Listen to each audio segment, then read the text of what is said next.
Hello everyone, welcome back to our class. So today we're gonna learn with a very interesting lesson which is present perfect. It's about grammar English.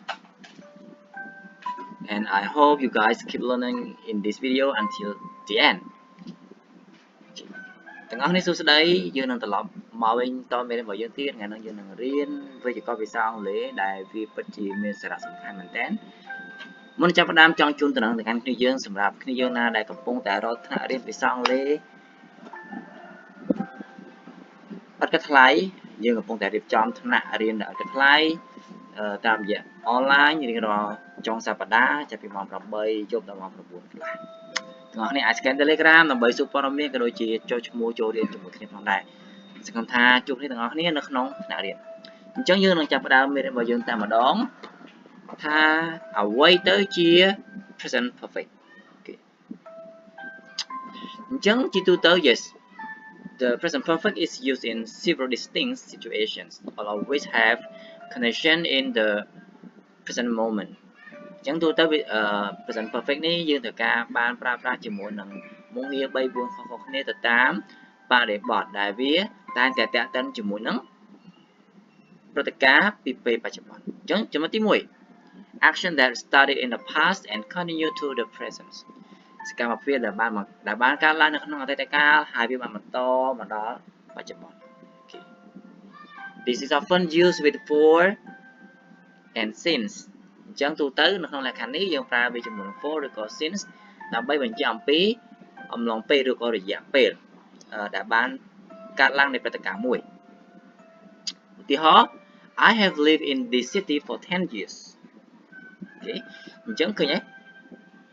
ពន្យល់ I still live here ចាំថាខ្ញុំរស់នៅនឹង10ឆ្នាំហើយឥឡូវហ្នឹងក៏នៅនឹងគ្នាយើងរស់នៅពីអតីតកាលឡើងមកដល់បច្ចុប្បន្ន They have known each other since childhood They still know each other ឃើញទេស្គាល់ពីមុនឥឡូវក៏នៅស្គាល់ដែរតែមួយទៀត talking about life experiences action that happen at an unspecific time unspecified time in the past but experience is relevant now we don't care when it happened only that it happened often used with ever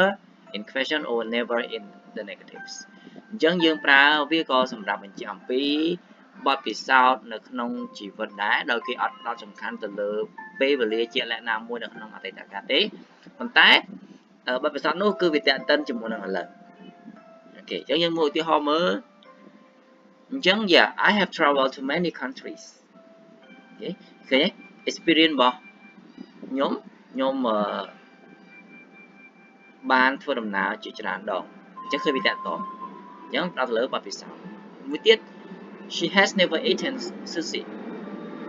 អញ្ចឹងអ្នកថានាងអត់ដែលមានបទពិសោធន៍ញ៉ាំ sushi ទេអូខេមួយទៀត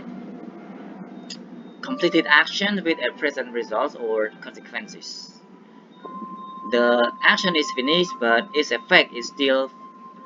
felt or visible in the present សកម្មភាពដែលបានបញ្ចប់រួចហើយប៉ុន្តែលទ្ធផលវាអាចកើតឡើងម្ដងថ្ងៃអនាគតឧទាហរណ៍ I have lost my keys ខ្ញុំបានបាត់សោរបស់ខ្ញុំហើយ so the result is I can't get into my house now ដោយសារតែបាត់សោអញ្ចឹងខ្ញុំមិនអាចចូលក្នុងផ្ទះបានទេអញ្ចឹងវាបាត់សោបាត់រួចហើយប៉ុន្តែ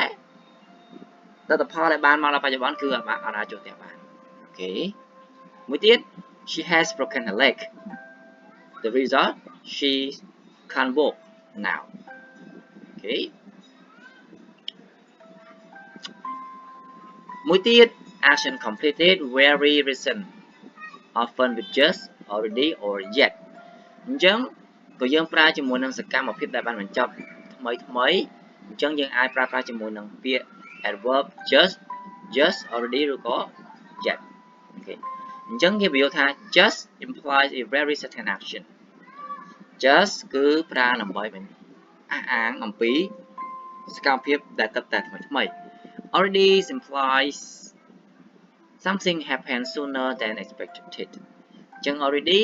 គឺជាការបង្ហាញអំពីអីមួយដែលបានកើតឡើងវាលឿនជាង លឿនជាងការដែលយើងបានបន្ទុក Okay. Yet is used to in questions and negative sentences to ask if something has happened or to state it hasn't happened. ចឹង yet ទូទៅយើងប្រើនៅក្នុងសំណួរខាងចុងប្រយោគដូចយើងអាសាឃើញហើយឬក៏យើងអាចប្រើវាក្នុងទម្រង់បដិសេធដើម្បីសួរថាព្រឹត្តិការណ៍មួយនឹងកើតឡើងឬក៏មិនកើតឡើងចឹងឧទាហរណ៍យើងមានដូចគ្នា I have just finished my work. Okay. I have already eaten lunch. Okay. ឃើញទេ just finish បានថាយើងទៅទៅហើយការងាររបស់យើងទេឬក៏